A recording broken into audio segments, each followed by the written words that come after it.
Peoples conference کے senior leader Abdul Ghani وکیل نے کہا ہے کہ جموں کشمیر کے حوالے سے عوام دوست پالیسیوں اور واضح ویژن کی وجہ سے نامور شخصیات بھی پیپلز کانفرنس سے ہاتھ ملا رہی ہیں۔ عبدالغنی وکیل نوپورہ سوپور میں پارٹی ورکرز کے کنونشن سے خطاب کے بعد میڈیا سے بات کر رہے تھے۔ عبدالغنی وکیل کا کہنا ہے کہ لوگ جموں کشمیر میں انتخابات کا شدت سے انتظار کر رہے ہیں۔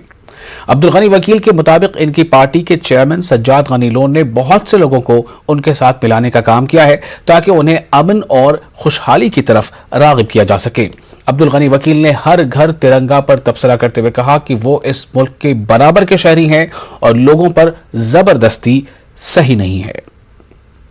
ہماری نیشنلٹی ہندوستان ہے، ہمارے پاسپورٹ ہندوستان ہے، اور اگر ان کو خود ڈاؤٹ ہے یہ بہت بدقسمتی ہے۔ اس لیے جو بھی یہاں مرکزی سرکار سے ہم گزارش کرتے ہیں کہ وہ ایک ایسے اقدامات کریں جس اعتماد سازی کے، جس سے لوگوں میں ایک جذبہ پیدا ہو، لوگ زیادہ سے زیادہ مین سٹریم کے نزدیک آ جائیں، اور وہ ایسے اقدامات کر رہے ہیں جس سے لوگ دور ہوتے جا رہے ہیں۔ ہم یہ بھی ان سے بار بار کہتے ہیں، آپ اسمبلی الیکشن کا جو بندورہ پھرتے ہیں، اگر آپ چاہتے ہیں کہ لوگوں کی زیادہ سے زیادہ پارٹیسپیشن اس اسمبلی انتخابات میں ہوں تو وہ اعتماد سازی کے اقدامات کریں۔ سب سے پہلے جو اقدامات ہیں اسٹیٹ ہوڈ میں واپس کریں، اور ساتھ ہی اس وقت 60,000 جو ڈیلی ویجر ہیں پریشان ہیں ان کو مستقل کریں، سیاسی قیدی ہے ان کو رہا کریں،